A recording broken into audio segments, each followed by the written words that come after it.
यहाँ पे देखिए इसका नेक्स्ट जो शीर्षक है भूतनिया नागिन करके है। लेखक कह रहे हैं जैसे कि हमारा गाँव जो है, हमारे गाँव में एक नट परिवार रहता था जिसकी मुखिया सोफ़ी थी। ये जो नट परिवार था वैसे तो जो है इस्लाम धर्म को मानता था, किंतु कभी भी नमाज़ आदि नहीं पढ़ते थे। उनका रहन-सहन सब कुछ हिंदुओं जैसा था। ये परिवार सही मायने में धर्मनिरपेक्षता की एक ज्वलंत मिसाल था। सोफ़ी की जो बड़ी बेटी ललती, जिसे समस्त ग्रामीणवासी नटिनिया के नाम से पुकारते थे, वो मुझसे अंग्रेज़ी सीखने के लिए बहुत उत्सुक हो गई। वो पूर्ण रूपेण अनपढ़ थी, किंतु अंग्रेज़ी के विचित्र बोल ने उसे बेहद प्रभावित कर दिया। नटिनिया अप्रतिम मोहक होने के साथ एक अत्यंत कुशल नर्तकी थी।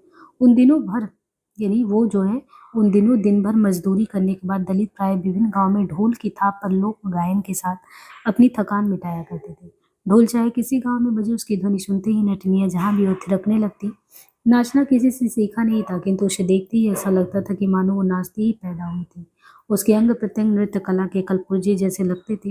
यहाँ तक कि संध्या होती ही मुरदैया से चर कर लौटी गाय भैंसों की बाँव बाँव वाली धुन पर भी वो नृत्य को दो चार छलांगे लगा ही लेते।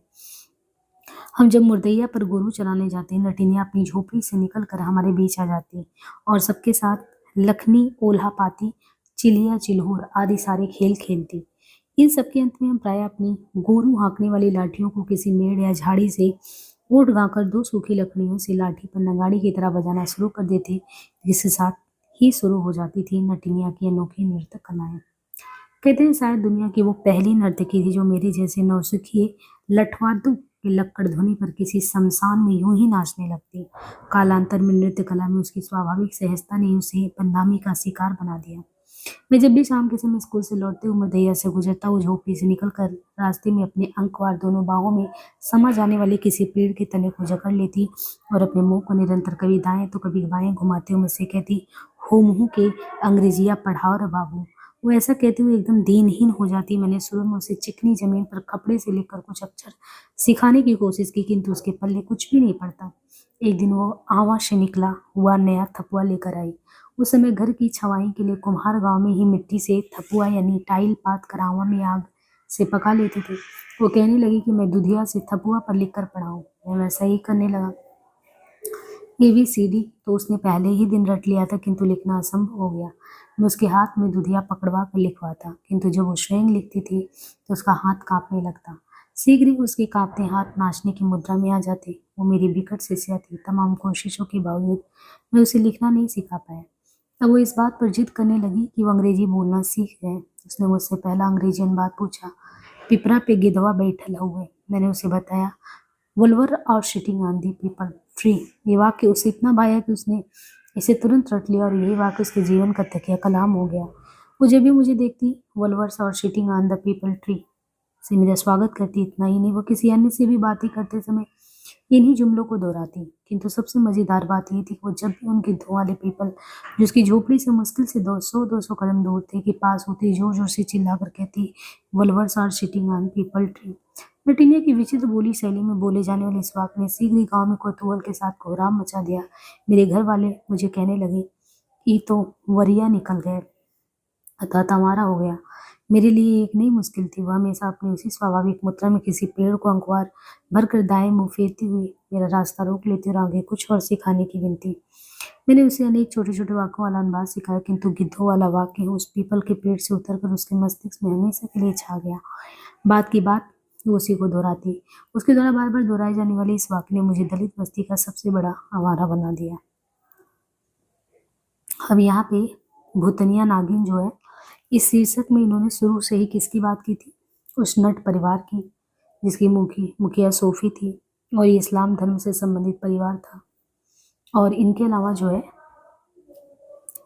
इस परिवार के संबंध में जो है वो क्या कहते हैं कि ये परिवार जो है सही मायनों में धर्मनिरपेक्षता की ज्वलंत मिसाल था, क्योंकि परिवार जो है धर्म तो इस्लाम को मान रहा है लेकिन हिंदुओं जैसा रह रहा है, तो ये हुआ ना धर्मनिरपेक्षता की मिसाल देने वाला। और इन्हीं सोफी की बड़ी जो बेटी है ललती, और इसी को क्या कहते हैं नटिनिया। सब किसको कहते हैं? ललती को ही सब लोग नटिनिया कह रहे हैं। और वही इनसे अंग्रेजी सीखने के लिए उत्सुक है और बहुत सुंदर है, कुशल नर्तकी वो है। लोक गायन के साथ अपनी थकान मिटाओ, ढोल चाहे किसी गांव में बजे, थिरकने लगती थी। और कहती इस तरीके से जो है हम लोगों के साथ वो लखनी ओल्हा पाती और चिड़िया चिलोरी खेलती भी थी। फिर वो नगाड़े ये बजाते हैं तो कहते हैं मैं जैसा नौसिखिया लठवादक, उसकी भी लक्कड़ धुन पे जो है नटिनिया नाचने लगती है। और सबसे बड़ी बात है कि जब मैं आता रास्ते में तो अंकवार दोनों बाहों में समा जाने वाली किसी पेड़ के तने को जकड़ लेती और हमसे विनती करती, भाई हमको भी अंग्रेजी सिखा दो। तो लेखक कहते हैं कि भाई इतना वो कह रही थी और मैंने जो है इसी चक्कर में उसको सिखा दिया। लेकिन लेखक के लिए कह रहे हैं कि मुसीबत भी बन गया ये चीजें। क्यों? क्योंकि एक दिन हुआ क्या, उसको ABCD तो उसने पहले ही दिन रट लिया था, अब उसको क्या सिखाया जाए। तो एक दिन उन्होंने कहा कि मैंने उसे बताया vultures are sitting on peepal tree, यानी पिपरा पे गिधवा बैठल हुआ। अब ये बार बार वही रट ली है और बार बार वही रिपीट कर रही है। अब ये इनके घर वालों को पता चला भाई इस तरीके से नटिनियाँ इनकी उससे सीख ली है, तो इनको आवारा घोषित कर दिया गया। और उस समय लेकर करे मैं भी 7वीं में ही पढ़ रहा था, फिर भी कोई मुझसे कुछ सीखना चाहता तो मैं उसे बहुत मानने लगता था, शिक्षा में तल्लीन हो जाता। किंतु पारंपरिक जो ग्रामीणवासी हैं, समझ में यदि दो पात्र कहीं बात करते हुए दिख जाए तो कल्पना की उड़ान उन तमाम अंधेरे गलियारों से होते हुए झाड़ झंकारों तक समझ आती है। यही तो उनके उस लड़की के साथ हुआ था जिसकी शादी कर दी गई थी। अब कह रहे हैं हमारे गांव में तो पूरा एक घना जंगल ही था, अतः ऐसी काल्पनिक उड़ानों के लिए ये एक स्वाभाविक रंगमंच था। कुल मिलाकर मैं बहुत तनावग्रस्त हूँ। इसी बीच एक दिन मैं स्कूल से शाम को वापस आ रहा था, अचानक देखा कि मुर्दैया के पास एक झाड़ी से होकर नटिनिया चिल्लाते हुए बेतहाशा भाग रही थी। मुझे देखकर उसने सांप सांप चिल्लाया। तब तक वहां कुछ चरवाहे आ गए। मैं एक बच्चे से लाठी लेकर सांप के पीछे दौड़ा। वो बगल के धान के खेत में मेड़ के किनारे किनारे चलने लगा। खेत में पानी भरा हुआ था। मैंने सोचा कि ये पानी वाला सांप ढोढ़ा होगा। ढोढ़ा विषहीन होता है, इसलिए ग्रामीण बच्चे इसे नहीं खाते। मैंने ढोढ़ा के चक्कर में मेड़ से चढ़कर भागते हुए सांप को एक लाठी मारी। वो तुरंत खड़ा होकर बड़ा फड़ फैलाकर मेरी तरफ काटने के लिए मुड़ा। मैं थरथराते हुए लाठी से बगल से प्रहार करके सांप को पानी में गिराकर अंधाधुंध लाठी चलाता रहा। अनगिनत लाठी मारने के बाद जब तक्कर चूर गया तो देखा कि सांप अभी पूंछ हिला रहा था। उसके पेट में लाठी डालकर सांप को बाहर जमीन पर फेंका। अन्य चरवाहों ने उसके मुंह को कुचलकर पिल्ला कर दिया। फिर सारे चरवाहे कहने लगे ये तो बहुत पुराना गेहूमन सांप है, इसकी पूंछ झड़ गई है इसलिए ये 100 साल पुराना है। वास्तव में हमारे गांव में पूंछ झड़े सांप के बारे में ऐसा ही अंधविश्वास था। हमारे गांव वाले ये भी विश्वास करते कि यदि मंगलवार को किसी भी कोई सांप काट ले तो उसे जहर नहीं चढ़ेगा। इस अंधविश्वास के कारण लोग पानी वाला विषहीन सांप डोढ़ा को पकड़ पकड़ कर उसे अपने को कटवाने की कोशिश करते। इसी कोशिश के चलते मैं स्वयं पानी में भागते 1-2 फीट लंबे डोढ़े के बच्चे की पूंछ की तरफ से पकड़कर खास अंदाज से जमीन पर पटक कर मार डाला। किंतु ये सांप कभी काटते नहीं, इसलिए सांपों से मेरा भय धीरे धीरे समाप्त होने लगा। मेरे गांव के कई लोग धोड़े को मेरी ही तरह पानी से पकड़कर जमीन पर पटका करते, किंतु उस दिन जो सांप मारा वो वास्तव में जहरीला गेहूं था। उसे मारते समय डरकर मैं दादी द्वारा बताए गए मंत्र जय राम जमेदर ये दोहराता रहा।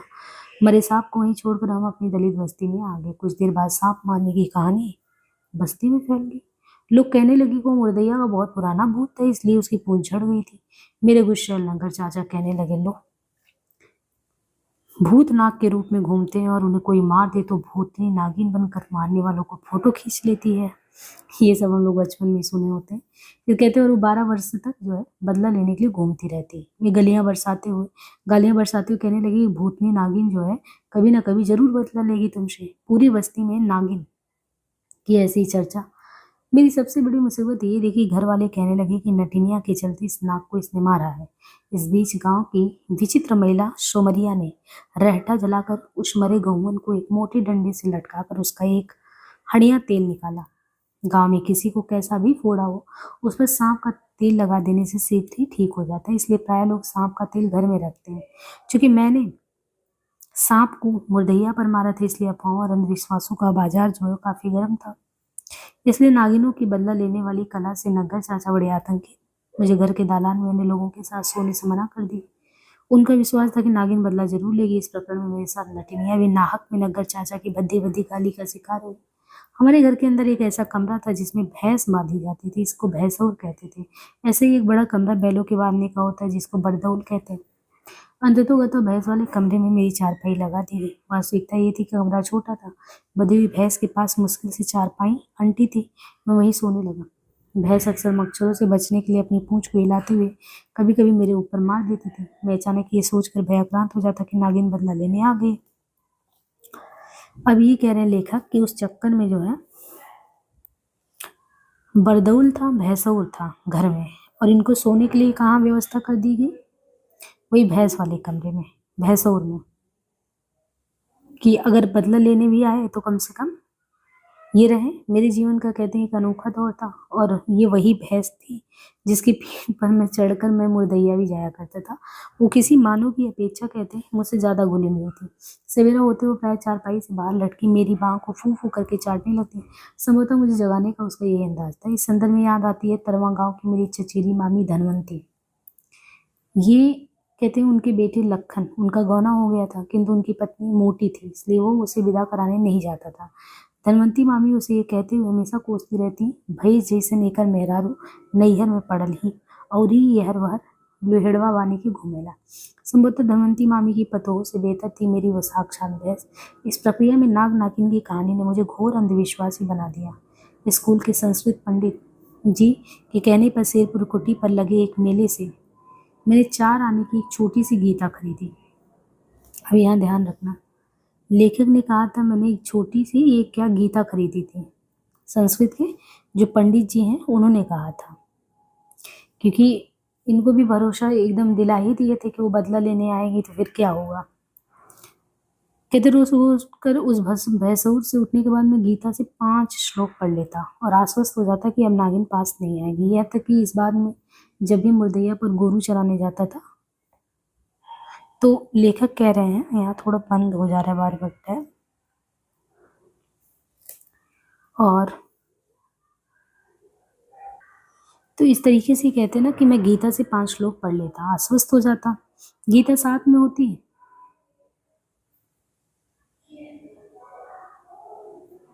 टैब बंद हो जा रहा है बार बार, पता नहीं क्यों। फिर कह रहे इस तरह जो है भैंसौर में गीता पढ़ पढ़ कर बिताया। शायद दुनिया की वो पहली भैंस थी जो इतने लंबे समय तक मुझसे गीता का प्रवचन सुनती रही। ये कैसी विचित्र कहानी थी जो सौंदर्य मोहिनी नटनिया से शुरू होकर भूतनिया नागिन से होते हुए भैंस के तबेले में जा गई।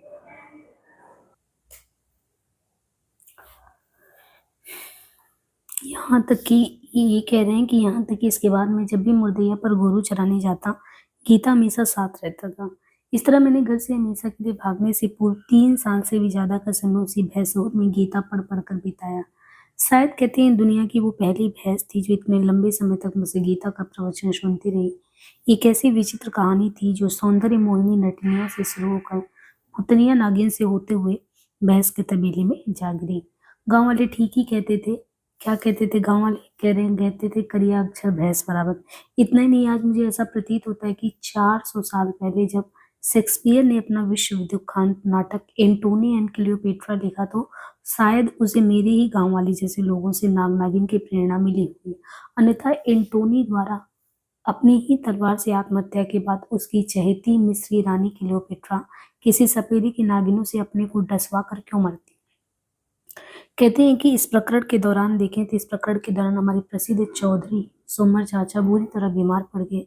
यद्यपि शरीर से वो बहुत हष्ट-पुष्ट थे किंतु काफी दिनों से कोढ़ रोग से ग्रस्त हो गए थे। दवा के नाम पर गांव के पौहारी बाबा अगियारी से बनी राख प्रसाद के रूप में देते और उसी को चौधरी चाचा खाते, शरीर पर मलते। उनके हाथ पांव की उंगलियां टेढ़ी मेढ़ी होकर सड़ने लगी थी। वो मुझे हमेशा अपनी पीठ खुजलाने के लिए कहते। मैं जब भी उनकी पीठ अपने नखूनों से खुजलाता उसके खरों से साफ साफ निथान बन जाते, जिनका फायदा उठाकर मैं उनकी पीठ पर गणित के लघुत्तम तथा महत्तम जैसे सवाल हल करने लगता। गणित के अंकों की नाखूनों द्वारा लिखावट के कारण पीठ खुजलाने की गति धीमी हो जाती, जिससे चिढ़कर वो मुझे गरियाने लगते। अतः इन सवालों को अधूरा छोड़कर मैं पुनः जोर जोर से पीठ खुजलाने लगता। इस प्रक्रिया में हल किया हुआ गणितांश एकदम मिट जाता। उनके बार बार चिढ़कर गरियाने के बावजूद मैं लगभग रोज ही उनकी पीठ को श्यामपट बना लेता। तो ये सारे जो है वृत्तांत जो है लेखक बता रहे हैं कि कैसे पौहारी बाबा गियारी देते थे, फिर चौधरी चाचा वही खाते। और इसके बाद कहते हैं कि सन 1961 के जाड़ों में उनकी हालत बहुत खराब हो गई। चमरिया माई तथा भूतों की पूजा आदि से उनकी बीमारी पर कोई असर नहीं पड़ा। हमारे वही दोनों में लगा दी थी और उनके द्वारा एक रहस्यमयी शक्ति चौधरी चाचा को जिंदा रखने में लगा दी थी। उनके द्वारा एक रहस्यमयी अनुष्ठान आधी रात को किया गया हमारे घर के ठीक सामने। कहते एक बहुत पुराना नीम का पेड़ था। बरसात के दिनों में इस पेड़ के एक कोतरे से ताड़ी की तरह श्वेत पदार्थ निकला करता था, जिससे वो अत्यंत रहस्यमयी बन गया था। हमारे घर में मुर्गे पाले जाते थे। उनके रहने के लिए उसी नीम के पेड़ पर एक छितना बांध दिया जाता, जिस पर शाम होती वो उड़कर बैठ जाते, सारी रात वहीं बिताते। यही मुर्गे हमारी दलित बस्ती में अलार्म घड़ी का काम करते। इसी नीम के पेड़ के नीचे ओझा सूखा अपने कानों में उंगली डालकर देवी माँ का शाश्वत गुणगान करते तथा छोटा सा गोल चक्कर लगाते हुए खूब हिचकने लगते। इस दौरान एक बलि का बकरा भी घुमाया जाने लगा।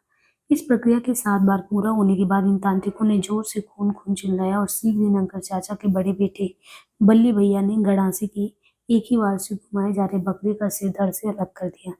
इस बलि प्रक्रिया में कहते गड़ासे के वार और बकरे की मरण ध्वनि के मेल ने अजीब सी खचक उत्पन्न कर दी, जिससे नीम पर बैठे मुर्गा एकाएक घबराकर फड़फड़ा उठे। मैं हाथ में लालटेन लिए हुए ये सब देख रहा था, उतना ही घबराया हुआ जितना कि नीम पर बैठा मुर्गा। इस बलि का भी चौधरी चाचा की बीमारी पर कोई असर नहीं पड़ा। तो यहाँ पे जो नक्कर चाचा उनके बड़े बेटे का नाम बल्ली है। कहते हैं कि बगल के गांव तड़वा के प्रभु चौबे यज्ञ करने के लिए बहुत प्रसिद्ध थे और उन्होंने हमारे घर वालों को सुझाव दिया कि चौधरी की जान बचानी है तो शंकर भगवान की मूर्ति पर 1100 कमल का फूल चढ़ाकर लगातार 9 दिन तक गायत्री जाप करना होगा। साथ ही 9वें दिन 501 ब्राह्मणों को भोज दिया जाए। उनकी बात मान ली गई। पिताजी तथा चौधरी चाचा के बड़े बेटे रजई भैया उसी गंभीर वन के ताल से गिनकर 1101 फूल तोड़कर बहंगी पर लटका लाए। चौबे जी ने कड़ा आदेश दिया था कि कमल के फूलों को अपने सिर पर रखकर हरगिज नहीं लाना है, क्योंकि किसी के सिर पर पहले चढ़ा फूल शिव के सिर पर कैसे चढ़ेगा। कमल के फूलों को कहते प्रभु चौबे जो है अपने छोटे भाई शंभू की मदद से एक एक करके शिव मूर्ति पर चढ़ाए। इसके बाद उसी बाबा हरिहर दास की कुटी वाले शिव मंदिर में वे रोज सुबह शाम तक गायत्री जाप करते तथा दिन भर व्रत रहते। शाम के समय उन्हें वही सिद्धा पहुंचाया जाता, जिसे वे अपने हाथों से अहरा लगाकर पकाते और खाते। सिद्धा में आटा, दाल, चावल, आलू ये कहते रोज मैं ही पहुंचाने जाता था। गायत्री जाप के प्रति ये दोनों ही पुरोहित भाई बेहद समर्पित व्यक्ति थे। विशेष रूप से प्रभु चौबे बहुत ही शराफत से बात करते थे तथा उन्हें कभी क्रोधित होते नहीं देखा। वे कर्मकांडी जरूर थे, किंतु उनके व्यवहार में सामाजिक तिरस्कार की भावना बिल्कुल नहीं थी। गायत्री जाप का उनका तरीका बड़ा विचित्र था। प्रभु चौबे ने शुरू में ही कह दिया था कि ये जाप जब भी शुरू होगा वो लगातार 101 बार चलता रहेगा। अतः उन्होंने इसकी गिनती के लिए एक परई में जौ के एक से एक दाने गिनकर रख लिए। साथ में खाली परई भी रखते। हर गायत्री मंत्र के पूरा होने पर वे जौ के एक दाने को खाली परई में डालते जाते। इस तरह उनके द्वारा गायत्री जाप का अभियान पूरा होता। इसी प्रक्रिया में दिन भर जाप चलता रहता था। वे शिव मंदिर में स्थापित शिवलिंग के ठीक सामने दलान में चटाई बिछाकर बैठ जाते और शाश्वत वैदिक पाठ विधा में मंत्रोच्चार करते रहते। मैं जब भी सिद्धा लेकर जाता मुझे काफी देर तक मंत्रावधि समाप्त होने का इंतजार करना पड़ता, जिसके कारण मैं मंदिर के बाहर खड़ा खड़ा मन ही मन उनके द्वारा उच्चारित मंत्रों को दोहराता रहता। इसका परिणाम ये हुआ कि कह रहे थे गायत्री मंत्र का ये श्लोक जो था ये मेरी जुबान पर आ गया था। ओम भूर्भुवः स्वः तत्सवितुर्वरेण्यं भर्गो देवस्य धीमहि धियो यो नः प्रचोदयात्। मैं घर वापस आकर कहते ये श्लोक दोहराता तथा घर वालों को बताता कि प्रभु चौबे इसी का जाप करते।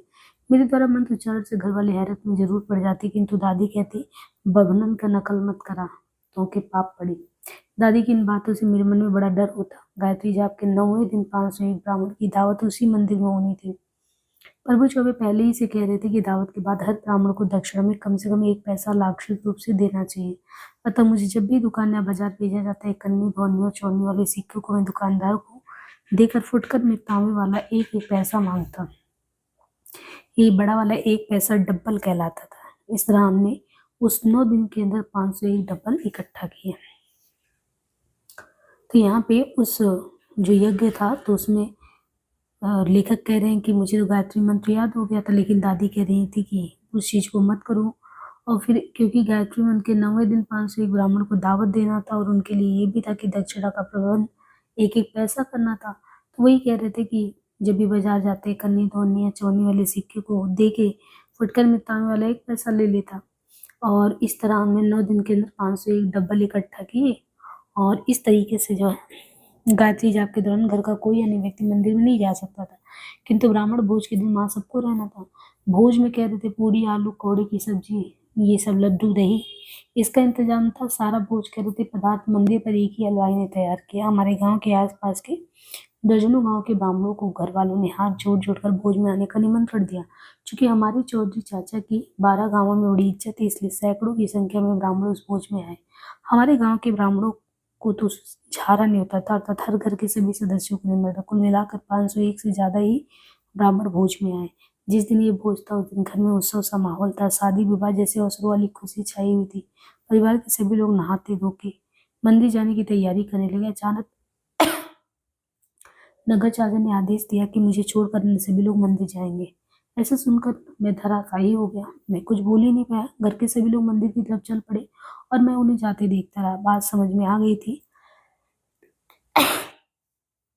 हकीकत ये थी कि मैं अपशकुन था, इसलिए मुझे घर पर रोक लिया गया था। सबके मंदिर चले जाने के बाद मैं अपने घर के सामने वाले पंचायती कुआं की जगह पर लेटे लगे उसी गायत्री मंत्र का पाठ मन ही मन तब तक करता रहा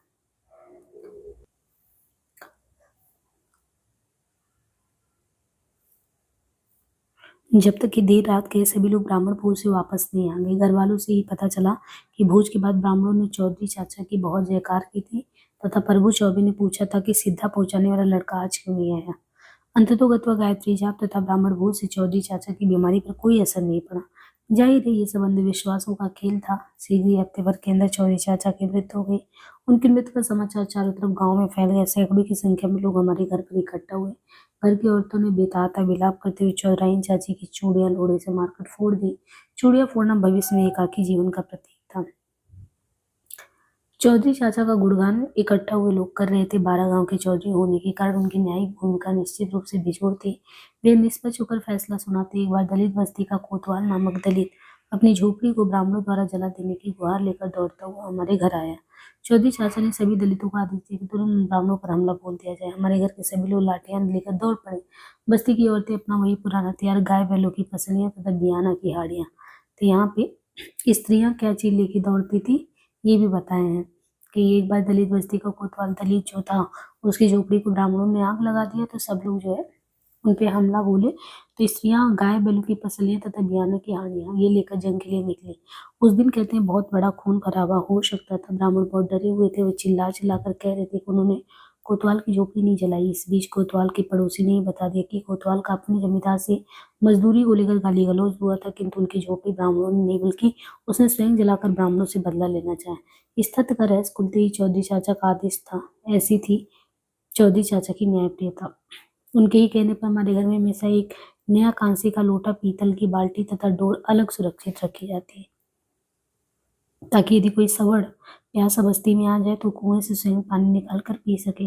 घर में 2-4 मिट्टी की हांडियां भी हमेशा रखी रहती ताकि देर रात गए कोई सवड़ अपनी यात्रा रोककर बाहर खाना पकाकर खा सके और रात में घर पर ही सो जाए। इतना ही नहीं, जब भी कोई अजनबी व्यक्ति अंधेरे होने पर बस्ती से गुजरता चौधरी चाचा तुरंत उससे कहते कि यदि दूर जाना है तो रात में रुक जाए। ऐसे व्यक्तियों को कई बार गंतव्य स्थल पर पहुंचाने के लिए घर वालों को साथ भेज देते ताकि रात के अंधेरे में कोई चोर बदमाश हानि न पहुंचाए।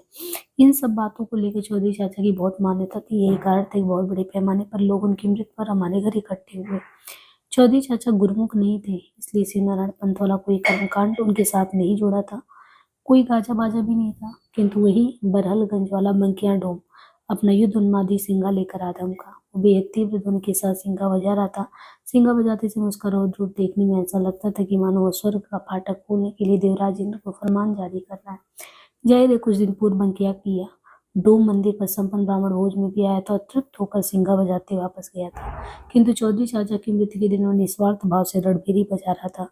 उसे उस दिन खाने की परवाह नहीं थी। गुरुमुख ना होने के कारण चौधरी चाचा को दफनाया नहीं जा सकता था।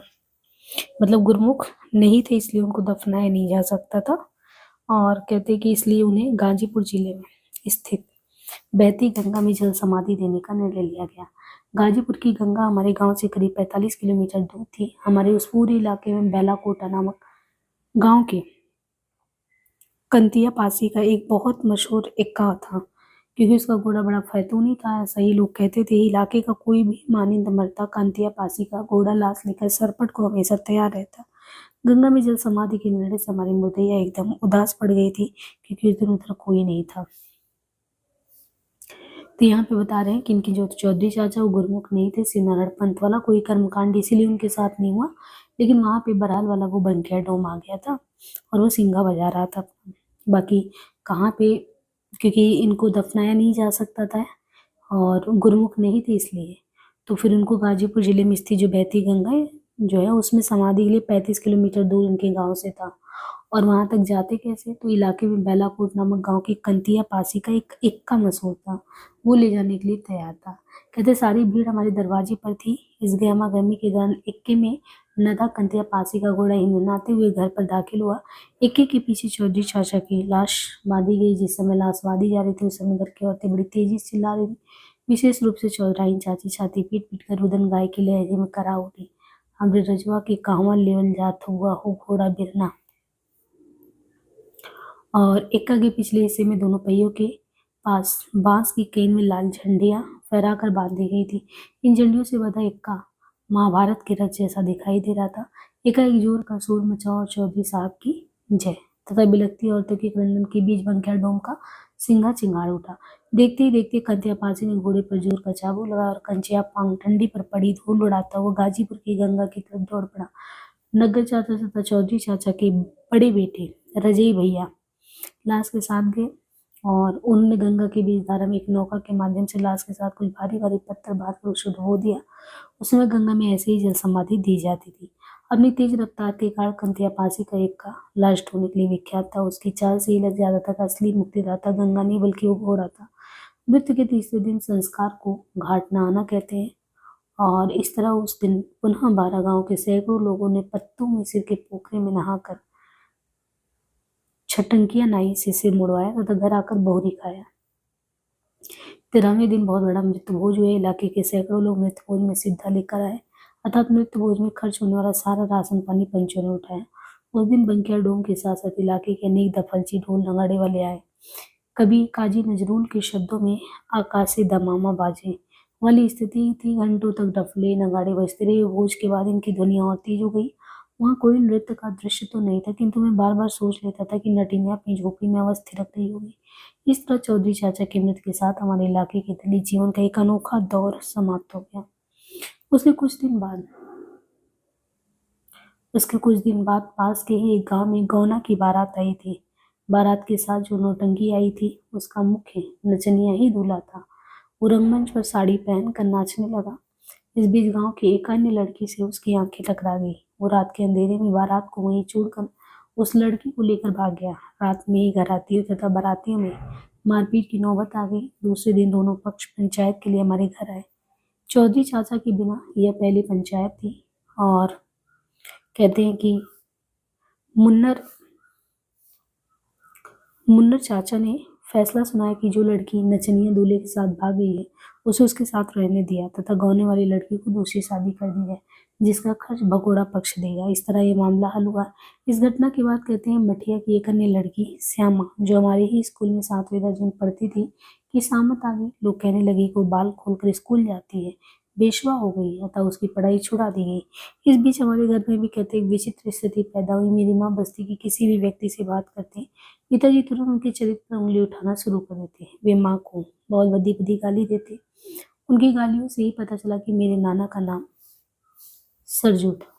वे हमेशा गाली में सरजुआ की बेटी का इस्तेमाल करते। माँ के चरित्र की शिकायत वे उसी गुस्सैल नगर चाचा से भी करते किंतु नगर चाचा हमेशा पिताजी को बुरी तरह डांट देते और कहते कि उनका आरोप झूठा है। नगर चाचा के इस व्यवहार से मुझे बड़ी राहत मिलती किंतु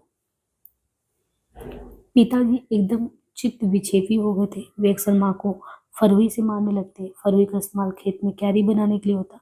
वो फावड़े की तरह होती थी जो लकड़ी के फट्टे से बनती। इसका बेंत लाठी की तरह होता। धीरे धीरे मुझे मस्तिष्क में पिताजी के प्रति असीम घृणा उत्पन्न हुई। मेरी इस घृणा की पराकाष्ठा शीघ्र पिताजी के प्रति हिंसा में बदल गई और सन 1961 के ही जाड़ों की बात है। पिताजी माँ को मारने के लिए फरुई लेकर दौड़े। मैं वहीं खड़ा था।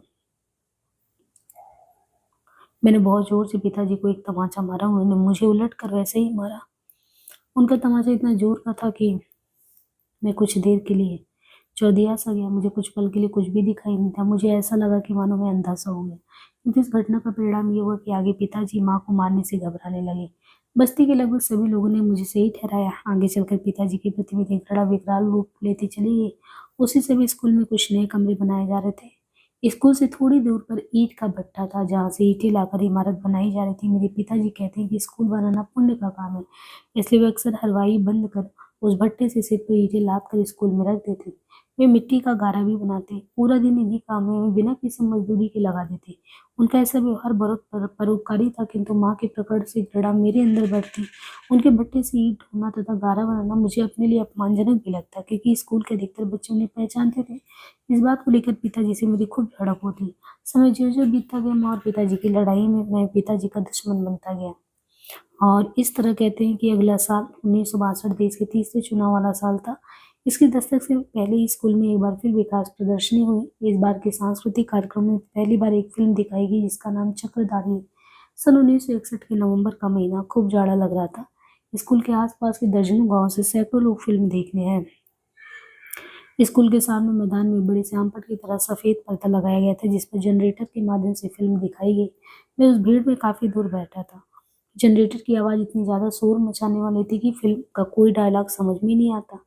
हीरो हीरोइन का नाम भी किसी को मालूम नहीं, किंतु उस फिल्म का एक गाना सबकी जुबान पर था। गाने की पहली लाइन थी, चोली तो शीना संभाल के दर्जी, जाना है कल ससुराल।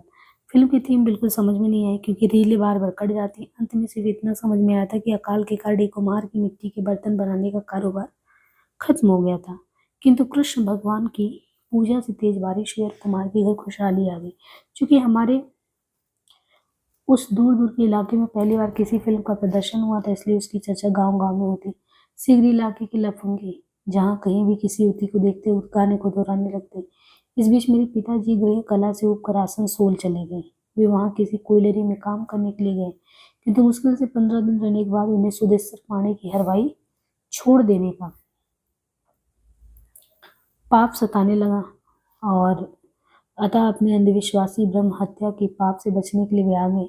अंधविश्वासों की कड़ी में हमारे घर की एक भाभी दुलरिया, जो पहलवानी सीखने वाले गोकुल भैया की पत्नी थी और जो बबरू धनौआ गांव के पास वाली चमरौटी से ब्याह कर आई थी, एक तरह के मनोरोग से पीड़ित हो गई। उनका अक्सर पेट दर्द करता और वो तुरंत उजेती वाली भभूत मांगने लगती। उस समय पास के ही चतुरपुरा नामक गांव में एक दलित औरत उजेती करती। उसे लोग चमैनिया के नाम से जानते। लगभग हर रोज ही वो भभूत लाने को कहती। भभूत यानी अगियारी से बनी राख। और वो काम किसको दिया जाता? मुझे। वो चमोनिया की भभूत खाती, कहने लगती, पेट दर्द है।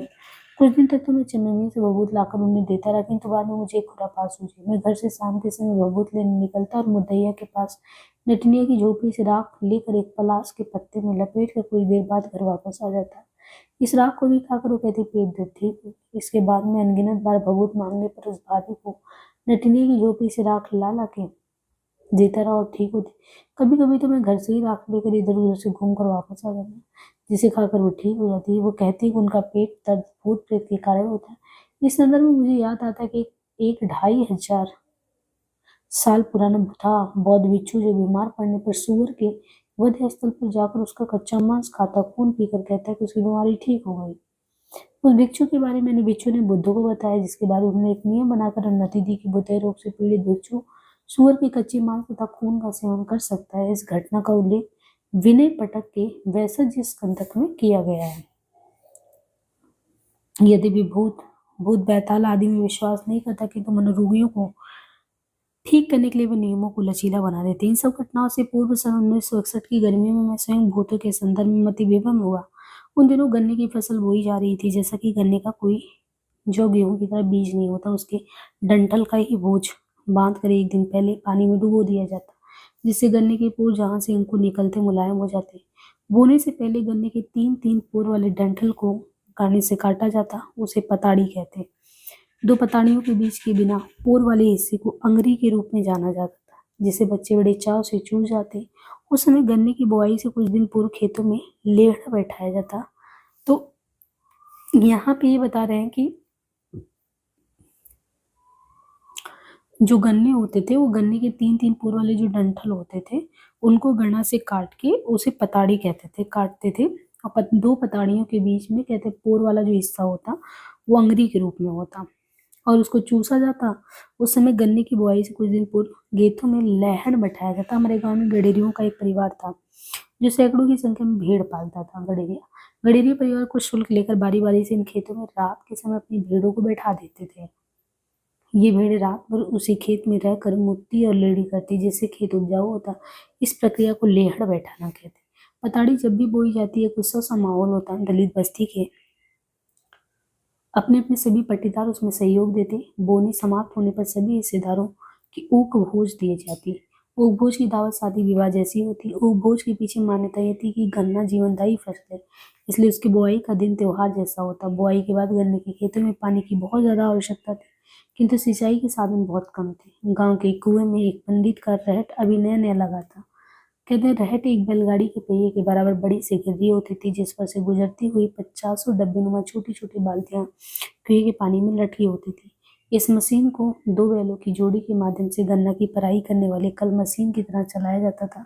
इस तरह रहन के चलने से बाल्टियों का पानी लगातार कुएं से बाहर नाली में गिरकर खेतों में चला जाता। पंडित राहत पर किराए चलाते थे। सिंचाई की व्यवस्था के कारण हमारे घर वालों की बारी रात के समय आई, अर्थात गन्ने की सिंचाई के लिए रात भर रहट हाँकना था। वहां रात भर लालटेन जलाकर रखना था, किंतु मिट्टी का तेल समाप्त हो गया था। अतः रात के समय मुझे तड़वा गांव की एक दुकान से मिट्टी का तेल लाने के लिए भेजा गया। मैं अंगोछे में आधा सेजी बांध कर तेल लेने चला गया। ऐसे किसी भी काम के लिए घर वाले हमेशा रात के समय मुझे ही भेजते, जिसका एकमात्र कारण यह था कि अपशगुन होने के कारण मेरा चाहे जो भी अनिष्ट हो, किंतु घर के किसी अन्य व्यक्ति का कुछ न बिगड़े। यहाँ तक कि घर का कोई आदमी बरहलगंज बाजार गए आदमी को जोर से चिल्लाकर पुकारने को कहा जाता। मुरदैया के सन्नाटे से लगाई गई मेरी आवाज बहुत दूर तक जाती, जिसे सुनकर बाजार से लौटता हुआ आदमी मेरी ही तरह चिल्लाकर कहता, आवत है। मैं उन्हें लेकर घर वापस आ जाता, किंतु जब कभी भी कहीं से रात होने पर लौटता, घर से किसी को वैसे ही हाँक लगाने के लिए नहीं भेजती। रेट वाले दिन में तेल लेने उसी मुरदैया से होते हुए तड़वा चला गया। जाते समय जरा भी नहीं डरा, किंतु लौटते समय चारों तरफ सोता पड़ गया और जंगली रास्ते से गुजरते हुए मुरदैया एकाएक डरावनी लगने लगी। रात उजाली थी, क्योंकि चांद मुरदैया के ठीक ऊपर जगमगा रहा था।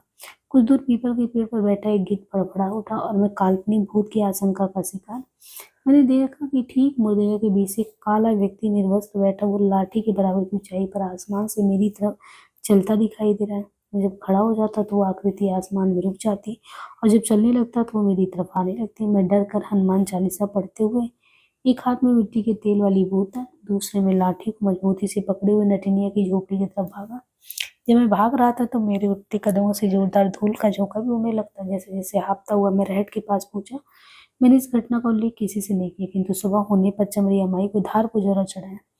इस उड़ते हुए भूत के प्रकरण के दौरान मुझे सबसे ज्यादा चिंता इस बात की थी कि यदि मिट्टी के तेल वाली बोतल गिरकर टूट गई तो घर पर मेरी बहुत दुर्गति हुई। जय रे भूता प्रकरण तत्कालीन भयग्रंथि से उत्पन्न मेरा मतिभ्रम था। कहते ही इन्हीं दिनों पिताजी के भाइयों में दूसरे नंबर वाले भंडारी चाचा कलकत्ता की एक जूट मिल से रिटायर होकर घर वापस आए। उन्हें रिटायरमेंट के बाद की कुल जमा राशि 1760 रुपये मिली थी। सभी लोग डाकुओं के डर से आतंकित थे, तथा मुन्नर चाचा जो घर के मालिक थे, इन रुपयों को डाकू चोर के भय से एक कपड़े में बांध कर रोज उसी भैंसोर में बड़ी जो चारपाई है उस पर मेरी पीठ के नीचे रख देते। मैं इन्हीं नोटों पर हफ्तों सोया करता। सुबह होते ही मुन्नर चाचा रुपयों को उठा ले जाते। बाद में एक बड़ा सा आम का पेड़ खरीदा गया, जिसकी लकड़ी के पुराने घर को फिर से नया बनाया गया। उस समय 8-10 आदमियों का एक ग्रुप लकड़चिरवा कहलाता था। मेरे घर के रजई भैया लकड़चिरवा थे। लकड़चिरवा बहुत कम लोग होते थे, क्योंकि उन दिनों किसी हरे पेड़ को काटना महापाप था। अतः लकड़चिरवा ग्रुप स्वयं कभी किसी पेड़ को नहीं काटता था। उसके लिए 10-20 गांव में कोई एक व्यक्ति ऐसा होता था जो 5 रुपए लेकर किसी बिके हुए पेड़ की जड़ को 5 टांगा मारकर काटता। इसके बाद लकड़चिरवा ग्रुप उस पेड़ को काट कर गिरा देता। इस 5 टांगा मारने वाले व्यक्ति को आम लोग बहुत बुरा समझते थे। हमारे पूरे इलाके में बेलाकोट नामक गांव में ऐसा सिर्फ एक व्यक्ति था जो घूम घूम कर टांगा मारता था। उसकी जीविका का वही साधन था। पेड़ों की रक्षा के प्रति हमारे इलाके की ग्रामीण जीवन की अनोखी संवेदनशीलता थी कि किसी भी हरे पेड़ के काटे जाने के बाद गांव की महिलाएं बहुत दुखित हो जाती। विशेष रूप से मेरी बुढ़िया दादी बार बार ऐसे पेड़ों का जिक्र करती रहती। वो अक्सर कहती कि पेड़ काटने से आसमान उदास होने लगते हैं। सन 1961 का साल जाते जाते हमारे गांव को झकझोर गया।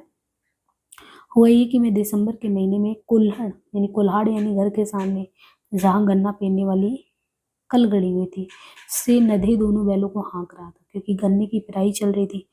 पास ही में चूल्हे पर गुड़ पकाने के लिए कराहा भी चढ़ा था। अचानक दोनों बैल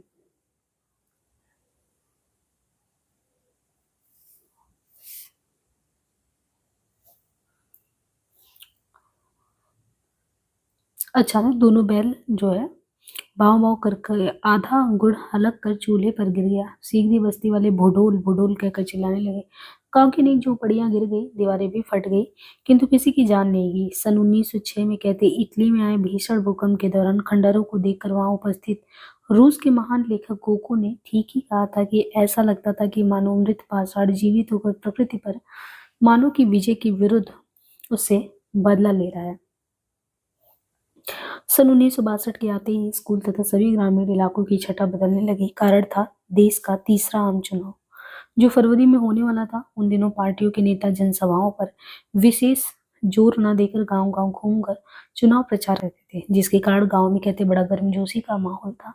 इसी माहौल में पहला सामना हुआ बनारस के विख्यात साधु स्वामी करपात्री जी से, जो हमारे स्कूल में आए और हमारे स्कूल के संस्थापक थे। बाबा हरिहर दास ने पहले ही सूचना दी कि स्वामी जी अमुक दिन आने वाले हैं। स्वामी जी के बारे में अध्यापक लोग यही कहते थे कि दोनों करो, यानी हाथों में जितना भोजन अटता है उतना ही वे खाते हैं, इसलिए उनको करपात्री कहते हैं। इस तथ्य को जानकर हम सभी बहुत अचंभित थे। उनके आने से पहले हम स्कूल के पीछे पोखरा के किनारे आम के पेड़ों के नीचे बैठाए गए थे। श्री बाबा हरिहर दास, जो हमेशा श्वेत वस्त्रधारी रहते थे, गिरुआधारी स्वामी करपात्री जी को अपने मंदिर से लेकर सभा स्थल पर पहुंचे और इस तरह जो है तत्काल अध्यापकों के आदेश के अनुसार हम सभी छात्रों ने साष्टांग लेटकर उनको प्रणाम किया। उस समय हम सभी स्वामी करपात्री जी के दर्शन से भाव विभोर हो गए। वे बिना किसी प्रस्तावना के गाने लगे, श्री राम जय श्री राम। हम सभी छात्र तथा अध्यापक पूरे 1 घंटे तक इस जाप को दोहराते रहे। इसके अलावा वे कुछ भी नहीं बोले। बाद में बाबा हरिहर दास ने बताया कि स्वामी करपात्री जी देश में रामराज लाने के लिए काम कर रहे हैं। जाहिर है उनकी पार्टी राम राज्य परिषद चुनाव मैदान में थी। मैं इस पार्टी के बारे में कुछ भी नहीं जानता था, किंतु स्वामी करपात्री जी से इस बात के लिए बहुत प्रभावित था कि दोनों हाथों में जितना आता उतना ही खाते हैं। बाद में बनारस हिंदू विश्वविद्यालय के छात्र जीवन में मुझे पहली बार 1968 में महापंडित राहुल सांकृत्यायन की पुस्तक रामराज और मार्क्सवाद से पता चला कि स्वामी करपात्री जी 1957 में मार्क्सवाद और रामराज नाम की एक भारी भरकम पुस्तक भी लिखी थी, जिसमें उन्होंने सती प्रथा तथा बाल विवाह जैसी अनेक कुरीतियों का समर्थन किया था। इसके अलावा उन्होंने कम्युनिज्म का विरोध तो किया ही था। इतना ही नहीं, स्वामी करपात्री ने काशी के प्रसिद्ध विश्वनाथ मंदिर में दलितों के प्रवेश का जबरदस्त विरोध किया, जिसके चलते वे जेल भी है। इससे पहले स्वामी जी ने जो है डॉक्टर अंबेडकर द्वारा 1951 में प्रस्तुत हिंदू कोड बिल का भी विरोध किया। और डॉक्टर अंबेडकर हिंदू धर्म को नहीं समझते, क्योंकि उन्हें संस्कृत नहीं आती है। स्मरण रहे कि doctor Ambedkar Hindu code bill के माध्यम से भारत की समस्त महिलाओं को पुरुषों के समान अधिकार दिलाना चाहते हैं, किंतु हिंदू कट्टरपंथियों के विरोध के चलते जवाहरलाल नेहरू ने बिल को वापस ले लिया, जिसके विरोध में अंबेडकर ने केंद्रीय मंत्रिमंडल से इस्तीफा दे दिया। इस्तीफे के बाद डॉक्टर अंबेडकर ने कहा था कि जो योगदान वे भारतीय संविधान लिखकर नहीं कर पाए, उसे वे हिंदू कोड बिल के माध्यम से जरूर करना चाहते। इन तमाम जानकारी के बाद स्वामी करपात्री जी के प्रति 7वें दर्जे में पढ़ते हुए जो अगाध श्रद्धा थी, वो एकाएक चकनाचूर हो गई। स्वामी करपात्री जी के बाद जनसंघ पार्टी के उम्मीदवार ने, जो रानीपुर इंटर कॉलेज के प्रिंसिपल थे, हमारे स्कूल में एक सभा की। वे बार बार राणा प्रताप तथा महारानी लक्ष्मीबाई का गुणगान करते हुए भाषण देने लगे। हमें उनकी बातें बड़ी उबाऊ सी लगती थी और स्कूल के बड़े छात्रों का कहना था कि जनसंघ अमीरों की पार्टी है। हमारे क्षेत्र में जनसंघ के बारे में लड़के एक रोचक नारा लगाते थे, क्योंकि जनसंघ का चुनाव चिन्ह दिया बाती था, इसलिए लड़कों का नारा था, इस दिए में तेल नहीं, चुनाव जीतना खेल नहीं। वास्तव में इस नारे को हमारे क्षेत्र में प्रजा सोशलिस्ट पार्टी ने लोकप्रिय बनाया था। दूसरी तरफ कम्युनिस्ट पार्टी का भी काफी जोर था। एक बार फिर वही कार्यकर्ता हमारे गांव आया और पिछले चुनाव की तरह हमारे घर के सामने वाली दीवार पर हसिया बाली का चिन्ह गेरू से बना दिया और मंडली ने क्रांतिकारी गाना गाया, ललका झंडा मुटका डंडा, कब उठेवा बलमू, जमींदार लुटेरवा, कब भगईवा बलमू, ललका झंडा मुटका, कब उठेवा बलमू। कहते हैं कि कहरवा धुन वाला ये गाना मेरे दिमाग पर अपनी अमिट छाप छोड़ गया। इस गाने को फैजाबाद जिले के राजवली यादव नामक एक प्रसिद्ध कम्युनिस्ट लोक गायक ने लिखा था। मैं स्कूल से वापस आने के बाद बस्ती के अन्य बच्चों के साथ खलिहान में जाता। हम मैदान के कूड़ेदान में पड़े लोहे के टूटे गगरे को उठा लेते और उस पर नगाड़े की तरह लकड़ी से बजा बजाकर ललका झंडा मुटका डंडा लगाते। हम घंटों तक इसे गाते रहते और हमारे इर्द गिर्द बड़े लोगों की भी भीड़ इकट्ठा होती। हम गोरू चराते, जब कभी मुरदैया पर होते तो हमारी इस लकड़ ध्वनि पर नटिनियां नाच नाच कर पागल सी लगने लगती। राह चलते कल्पना में मैं ललका झंडा मुटका डंडा लिए लोगों का हुजूम देखता। इसी हुजूम में मैं स्वयं को डूबता। उधर पिछले चुनाव की ही तरह रात में ब्राह्मण हमारे घर आते, कौड़ा तापते, गांजा पीते, चुनाव पार्टी की बातें होती। मिलाकर हमारे क्षेत्र में कांग्रेस, कम्युनिस्ट, प्रजा सोशलिस्ट का काफी जो है प्रभाव था।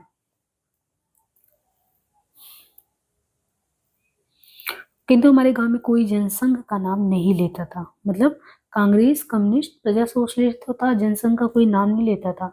इस दौरान हमारी दलित बस्ती में एक विवाह समारोह के अवसर पर कहते हैं टुटवा का नाच आया। टुटवा की बेटी हमारे गांव में ब्याही गई थी। वे जन्म से ही एक हाथ के टूटे थे। टूटे हाथ में पंजा नहीं था और पूरी बाह बड़ी पतली, इसलिए उन्हें टुटवा के नाम से जानते थे। वे अत्यंत हाजिर जवाब स्वांग थे। उन्होंने एक नाच मंडली खोल ली थी जिसे टुटवा का नाच के रूप में बहुत ख्याति मिली। वे अपने पेट भर ढेर सारा कपड़ा पेट पर बांध कर मोटी तोंद बना लेते और फटी हुई कोट पहनकर सिर पर हैट लगाकर अंग्रेज बन जाते हैं। अपने लूले हाथ को दूसरे हाथ की मुट्ठी में नीचे ऊपर करते हुए वे मंच पर एक नेता का अभिनय करते हुए गाने लगते हैं, हमें दे दा वोट भैया, दौड़त दौड़त फटी गई है कोट, भैया हमें दे दा वोट। टुटुआ की इस व्यंग ने हमारे पूरे क्षेत्र में धूम मचा दिया था और हम लोग इस गाने को भी घघरे की लक्कड़ ध्वनि पर खूब गाते और अपना मनोरंजन करते। टुटुआ भी एक अनपढ़ खेत मजदूर था, किंतु उनकी सामाजिक एवं राजनीतिक व्यंग शैली हरिशंकर परसाई जैसी थी। उनके मुख से निकले हुए स्वतः स्फूर्त डायलॉग श्रोताओं के मस्तिष्क में हिलती हुई लकीर जैसा कंपन पैदा कर देते। उनके पास अपने संदेश को संचारित करने की अद्भुत शैली थी। उनकी एक सबसे बड़ी विशेषता ये थी कि वे पूर्ण नियोजित ढंग से कोई गीत या डायलॉग तैयार नहीं रखते। चूंकि वे लिखना पढ़ना नहीं जानते थे, इसलिए मंच पर आते ही सामाजिक यथार्थ को देखते हुए उनकी वाणी प्रस्फुटित हो जाती। शीघ्र ही श्रोता उनके स्वर में अपना स्वर मिलाने लगते। टुटवा की याद आने पर याद आता है गौतम बुद्ध का समकालीन वो व्यक्ति जिसका नाम था तालपुट नाटककार। तालपुट नाटककार की एक बृहद नाटक मंडली थी जिसे लेकर वो गांव गांव घूम घूम कर नाटक दिखाता, जिससे उसकी रोजी रोटी चलती। एक दिन वो अपनी मंडली के साथ श्रावस्ती पहुंचा और बुद्ध का उपदेश सुना, जिसके बाद वो बौद्ध भिक्षु बन गया। चुनाव के दौरान एक अन्य दलित लोक गायक सुखई, वो भी हमारे गांव आए। सुखई की बहन हमारे गांव की रामबली नामक खेत मजदूर से ब्याही थी। सुखई किस्सा गायकी के महान अभिनेता थे। वे रानी सारंगा, छप्पन चूड़ी, संवरू, लोरी जैसे लोकप्रिय पात्रों से संबंधित प्रचलित लंबी लंबी कहानियों को गा गा कर सुनाते। किस्सा गायन में समय समय पर वार्तालाप शैली का भी समावेश होता रहता।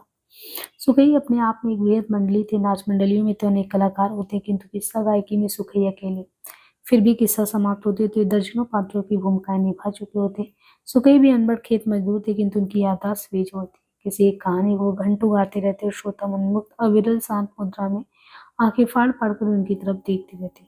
उनकी किस्सा गायकी अक्सर रात में खाना पीना समाप्त होने के बाद शुरू होती और सुबह मुर्गों के बोलने तक जारी रहती। उन्हें सुनने के लिए पूरा गांव इकट्ठा होता। अपनी इस कला में किसी वाद्य यंत्र का इस्तेमाल नहीं करते थे। वे हमेशा खड़े होकर अपने कानों में उंगली डालकर तेज स्वर में गाकर किस्सा सुनाने लगते।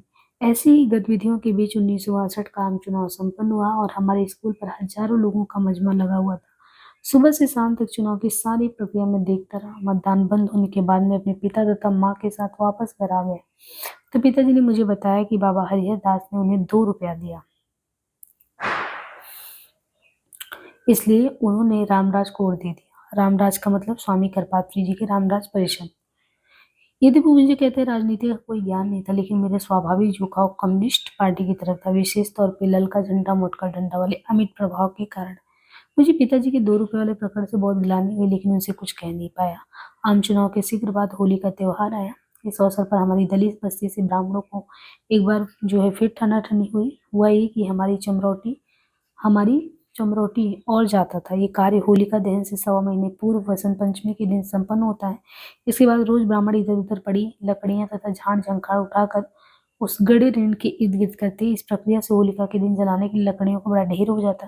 किंतु उस होली में होलिका दहन के पूर्व कुछ दलितों की झोपड़ियां उठाकर ब्राह्मणों ने होलिका में डाल दी।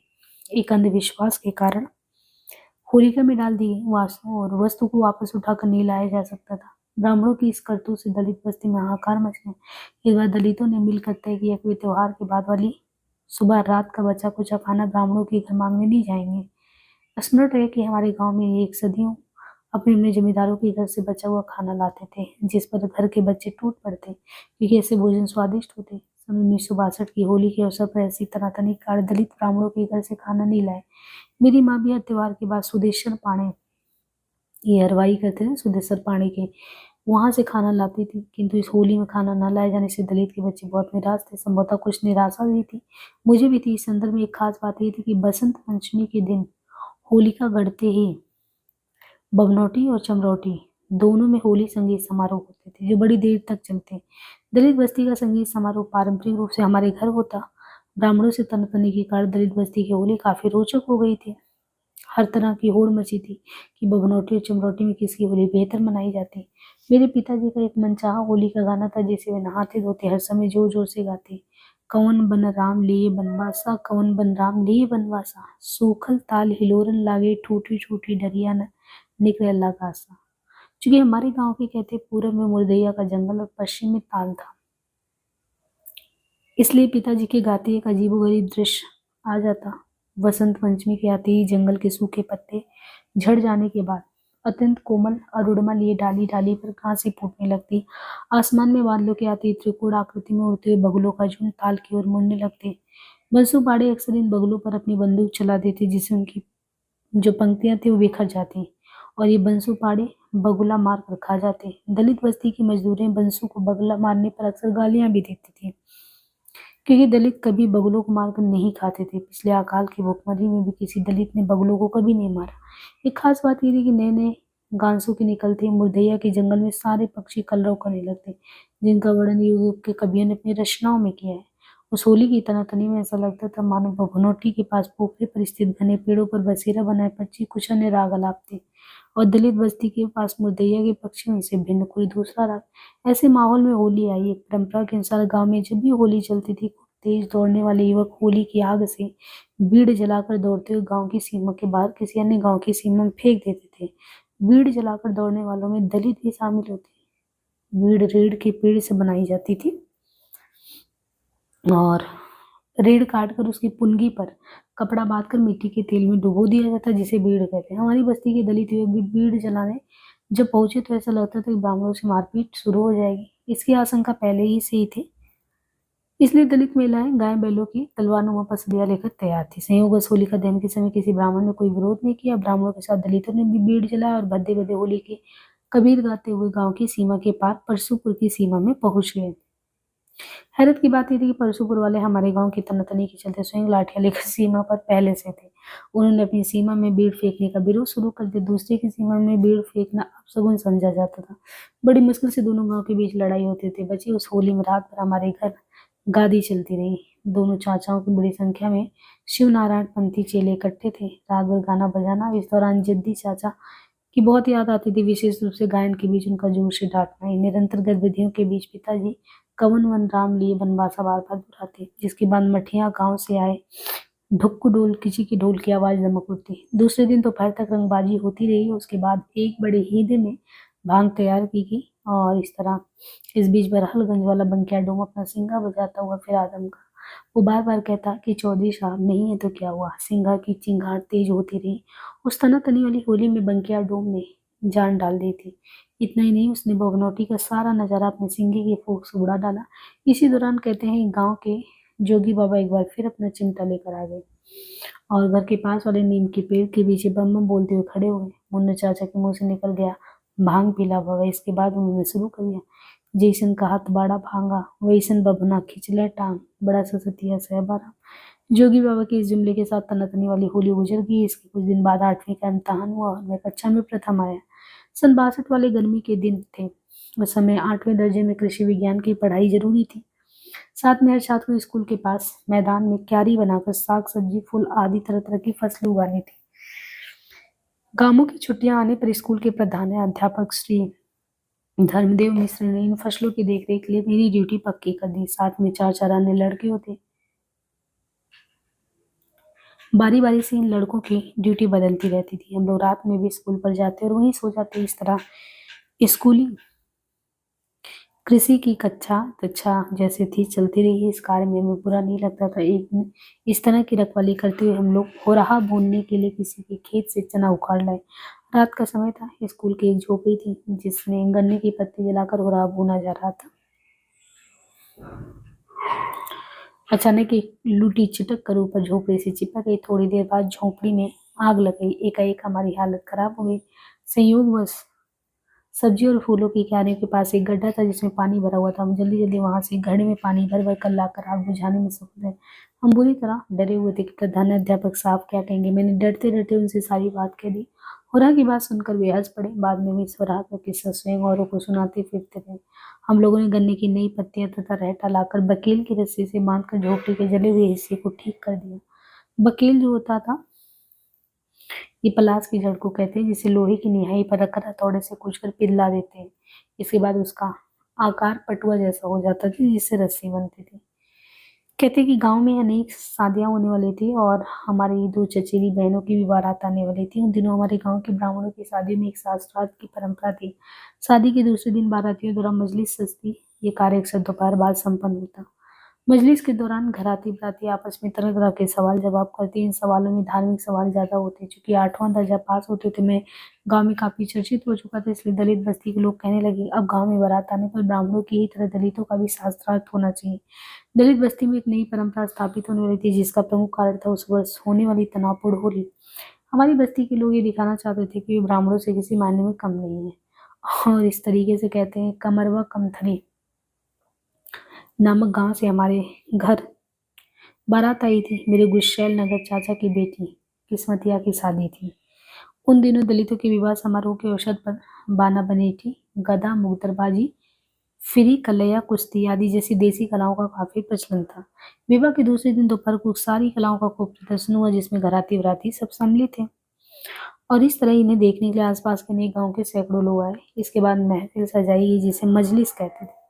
वैसे तो फारसी भाषा में मजलिस का मतलब पार्लियामेंट होता है। सच माने तो बारात के साथ जो मजलिस सजाई गई थी, वो सचमुच में अपने अर्थ के अनुरूप था। गांव के दलितों की मांग पर मुझे कहा गया कि बारातियों से शास्त्रार्थ नहीं था शुरू करें। इस तरह की मजलिसों में लोग एक बड़ी परात में काजू, किशमिश, गरी, मुनक्का आदि लेकर प्रसाद की तरह उपस्थित लोगों में बांटते। साथ में सिगरेट, बीड़ी, पान। तेज गर्मी के कारण गुलाब जल से भरी पिचकारियां लोगों के चेहरों पर चलाई जाती। उन दिनों गांव में बिजली का नामो निशान नहीं था, इसलिए करीब 4 फीट की गोलाई में कपड़े से बना झालर नुमा बेना, जिसे लाठी में पिरोकर एक ताकतवर आदमी दाएं बाएं हिलाता, तेज हवा का झोंका चल पड़ता। ये मजलिसें मध्य युग के सुल्तानों के दरबारों जैसे लगती। ऐसे ही वातावरण में मुझे घर गांव वाले उकसाने लगे था शुरू हो। शर्म के मारा मेरा हाल बेहाल। नगर चाचा बार बार कहते पूछ पूछ, तो उसे क्यों ना जीत पाई।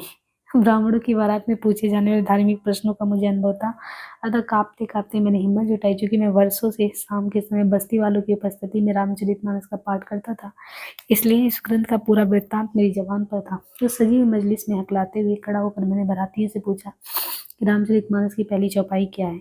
मेरे इस सवाल पर पूरी मजलिस में सन्नाटा। काफी देर तक कोई उत्तर नहीं आया। सन्नाटा जारी था। इसी बीच गांव के फेरू काका ने जोर से चिल्ला के कहा, बता दे बेटा बता दे। मैंने उत्साहवश गाकर सुनाया, बंधु पूर्वपद परंपरागत सुरुचि सुभाष सरसन राग अमी अमूरी में चूरन चारू समान सकल भव राज परिवारों। इस उत्तर के साथ ही वहां इकट्ठे सैकड़ों घराती खड़े होकर ताली बजाने लगे। नगर चाचा बार बार कहते और पूछ और पूछ। मेरा भी साहस बढ़ा कि मैंने एक के बाद एक रामचरितमानस से प्रश्नों की झड़ी लगा दी। इन प्रश्नों में मनु शत्रुपातक, मारीच प्रकरण, सीता त्रिष्टा संवाद, मेघनाद वध जैसे अनेक प्रश्न थे। बारातियों की ओर से कोई उत्तर नहीं आ पाया। घरातियों के दम का ठिकाना नहीं। इस विजय के दम के कारण गांव के पहलवान एक बार पुनः बाना बनी थी भागने लगी, जिसके कारण घराती बराती के बीच काफी तनाव बढ़ गया। किसी तरह मामला शांत हुआ। इस प्रथम शास्त्रार्थ की विजय के बाद दूर दूर स्थित दलित बस्तियों में विवाह के अवसर के शास्त्रार्थ के लिए मेरी मांग बढ़ने लगी। 8वां दर्जा पास करते ही एक मेरी विचित्र उपलब्धि थी। मैं मजलिसों में शास्त्रार्थ के लिए काफी मशहूर हो गया था। जुलाई 1962 में जब स्कूल खुला तो 9वीं कक्षा का नजारा ही कुछ और था। मैं काफी उत्साहित और अन्य विषयों के साथ रेखा गणित एक नया विषय।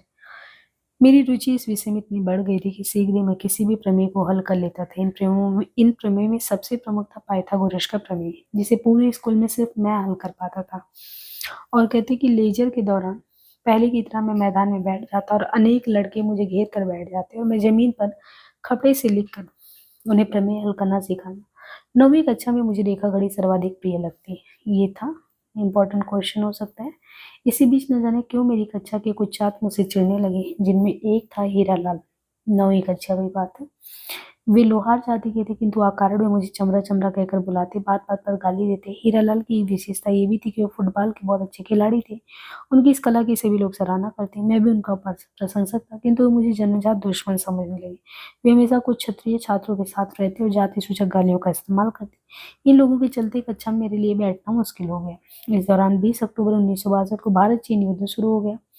हमारे स्कूल में अध्यापक रोज युद्ध की बातें करते हुए देश प्रेम से संबंधित किस्से कहानी सुनाते। प्रधानाध्यापक धर्मदेव मिश्र लगभग रोज ही स्कूल पर सभा करते और बताते कि युद्ध के लिए हथियार के बदले अमेरिका सोना मांग रहा है। वे सुरक्षा कोष में सोना इकट्ठा करने के लिए प्रेरित करते। ये अध्यापक लड़कों को लेकर गांव-गांव घूमते और सुरक्षा कोष के लिए रुपए पैसे इकट्ठा करते।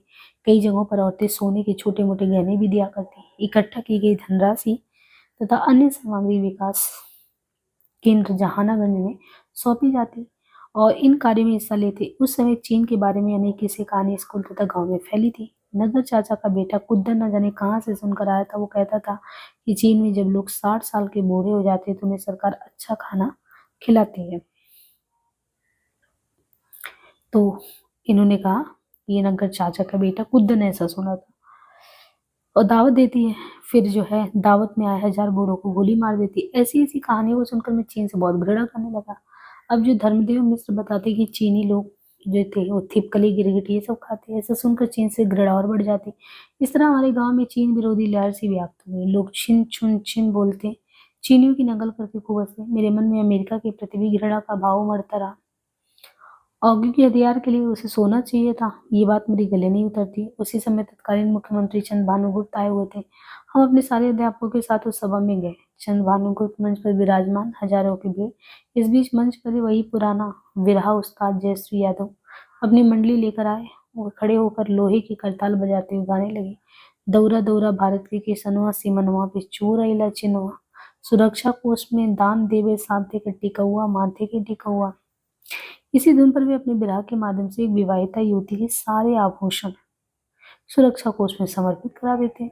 इस विरह का तत्काल प्रभाव यही पड़ा कि अनेक औरतें अपनी अपनी अंगूठी मुंडी उतार कर सौंपने लगी। मैं भी मंत्रमुग्ध इस विरह को सुनता रहा।